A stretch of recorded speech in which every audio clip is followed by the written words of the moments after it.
Hello everyone, welcome back. Today we'll do step number 8 to attract more money in our life. અગર આપણે મારા 1 to 7 steps નથી જોયા તો આઈ જસ્ટ રિક્વેસ્ટ કે તમે એ જોઈ લો.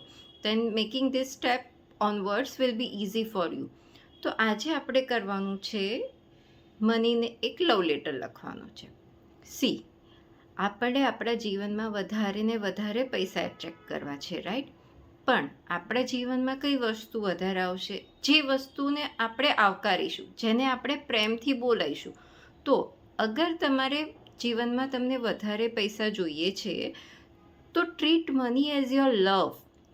મનીને લવ લેટર લખો. હવે શરૂઆતમાં સાંભળવામાં થશે, અરે મનીને લવ લેટર કેવી રીતે લખવું, બટ એકવાર લખવાનું સ્ટાર્ટ કરો and treat money as your friend, your husband, wife, girlfriend, boyfriend or your parents. મતલબ જેને તમે દિલથી પ્રેમ કરતા હો એનું મતલબ વિઝ્યુઅલાઇઝ કરો કે એ વ્યક્તિ તમારી સામે છે, બટ તમે લખી રહ્યા છો એ મની માટે.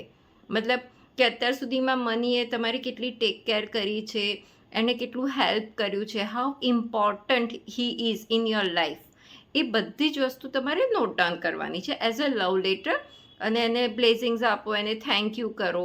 મતલબ એ બધા તમારા જે પણ ઇમોશન્સ છે એ તમારે મની માટે પેન ડાઉન કરવાના છે. મનીને એક મસ્ત લવ લેટર લખો અને સાઈડ પર મૂકી દો. એટલી તમને સરસ અંદરથી ફિલિંગ આવશે ને, એકવાર લખવા બેસશો તો તમે જ બહુ બધું મતલબ 1 થી 2 પેજ તો આરામથી તમે લખી શકશો મની માટે. તો આ વસ્તુ કરીને જુઓ. આનાથી તમારી મની માટેની જે પણ નેગેટિવિટી છે દિલથી નીકળી જશે ને પૂરેપૂરું પોઝિટિવ ફિલિંગ વિથ ઇમોશન્સ તમારામાં આવશે. So that will help you to attract more money in your life. આ લોજિક છે આ સ્ટેપ કરવા પાછળનો. So write a love letter to money અને આપના અનુભવો મારી સાથે શેર જરૂરથી કરજો. ફરી મળીશું નેક્સ્ટ સ્ટેપમાં. Till then, by.